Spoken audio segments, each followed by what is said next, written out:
Ava and Carol Detective Agency. The Mystery of the Pharaoh's Diamonds.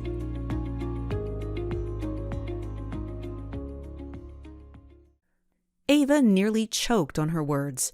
She had never truly disappointed anyone before, and never been called careless or reckless. Okay, not this week. Still, it hurt to see Gladys so disappointed. She'd rather her be angry or furious. I'm so sorry, Ava stammered. Getting into the room was my idea, not Carol's. My mom's a journalist, and she told us about the Isabella robbery and how 80% of art heists go unsolved. I just thought with odds like that, maybe we could help. I guess we should have thought things through a little more, whispered Carol, trying to support her friend. Yes, you should have, said Gladys with a nod. If I hadn't been here, George would have certainly called the police, and you two would be talking to them right now, not me. However, she said with a mischievous smile, I'm always here, and since I did rescue you from George, you've got to tell me if you figured out anything. What? Asked Carol, confused. Aren't you going to call our parents and tell them they've raised a pair of hardened criminals? No, chuckled Gladys, but I am going to say this. As detectives, you have to take risks. However, you need to figure out if the outcome is going to outweigh the consequences. I get it, said Carol. We're still pretty new at this. So, said Gladys. She laced her fingers together and placed them on the counter in front of her. Tell me everything you know. I haven't had enough time to write everything down, so I'll give you a summary of what I found. I'm all ears, smiled Gladys. Seriously, your ears never stop growing. I figure by time I'm 90, I'll be able to fly to work. Like Dumbo. Ava and Carol snickered. You're officially the coolest ever, laughed Carol. All right, before Gladys steals my thunder, here's what I found at the crime scene. Actually, you probably know most of this, so let me know if I bore you with the details. Well, I don't know anything about the exhibit, so you'll be catching me up, said Carol. Oh, yeah. So the diamonds were secured in a big glass box that was bolted to the floor. The thieves used a glass cutter to steal the diamonds. There was an oily residue on the glass, too. Gladys nodded for her to continue. I checked to see how the thieves could have gotten in. I know that the museum upgraded the security system. There was a motion detector in the back corner of the room, and the window had a digital alarm as well. Did the alarms go off? Asked Carol. No, answered Gladys. The motion detectors are set to alert the alarm company if triggered. But they don't go off all the time, so someone has access to whether the alarm is armed or not, right? That is all controlled by the alarm company.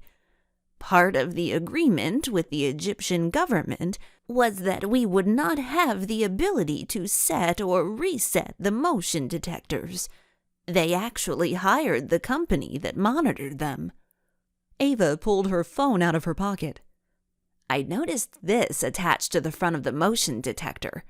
It looks like a thick piece of glass. Maybe somehow it stopped the sensor from working. I'm not sure. Neither the police nor the FBI would really give us any details about how the robbery took place. Carol nodded. It makes sense. If they suspect someone on the inside, they don't want to give them any information. You said the alarm on the window didn't go off, right? Correct. Gladys nodded her head. The window was locked, and the alarm didn't trigger. Oh, because look at this. Ava swiped her finger across the phone. See how the center of the windowsill is dust-free and the outer edges are dusty? like if someone had slid in through the window. It's certainly suspicious, but when the police arrived, the window was locked. Are there any other entrances into the room? No. Gladys turned from the girls to the front door. A Livingston Elementary School bus had just pulled up in front of the museum. Sorry, girls. We've only got a minute or two. What about video from the cameras? I'm sure the police went through that, right? Oh, yes, nodded Gladys. The police looked at the security video, but on the night of the robbery, there were 3 hours of video missing.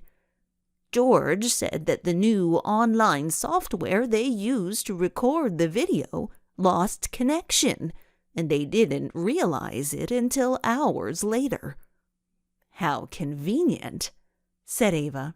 Has that ever happened before? Asked Carol curiously. Who knows, said Gladys. We've never had to test the system. This is our first robbery. Carol suddenly stiffened. She shouldered Ava. We're being watched, she whispered. Ava carefully glanced upward, just in time to see someone dart into the shadows. Gladys shot to her feet and shook an accusatory finger at the girls. I'm calling each of your parents. You have no business skulking around this museum. Now, instead of calling the police, I want you here twice a week for the next month to clean the lobby and stairs. Is that understood? The girls stood, shocked, their mouths hanging open. Do you understand? She demanded. Yes, ma'am, they stammered together.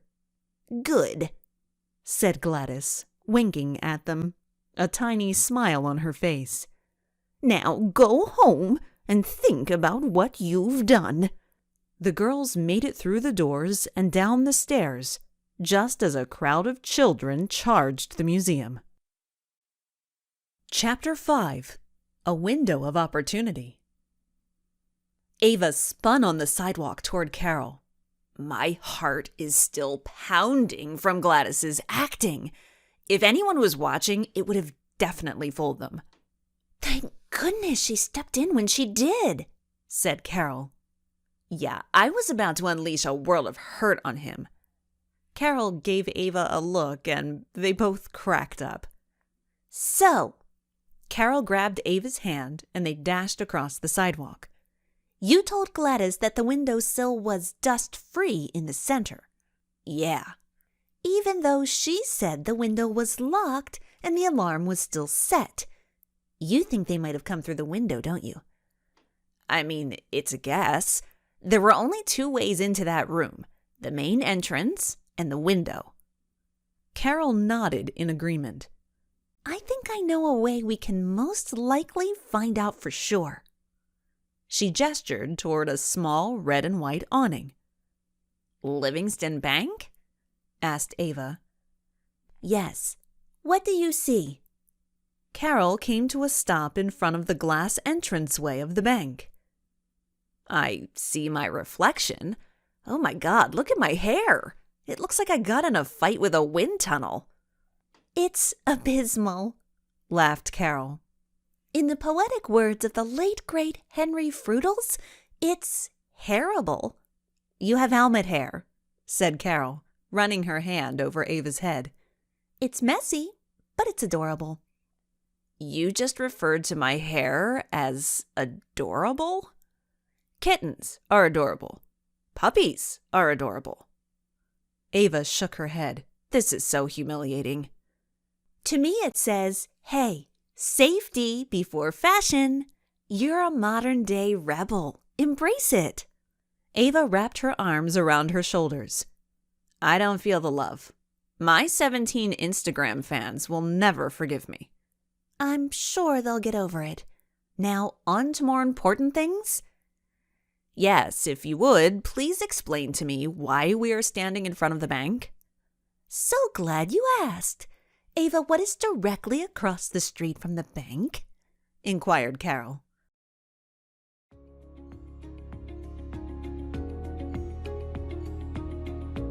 If you're enjoying Thomas Lockhaven's audiobook content, please like and subscribe. It's the best way to help out the channel.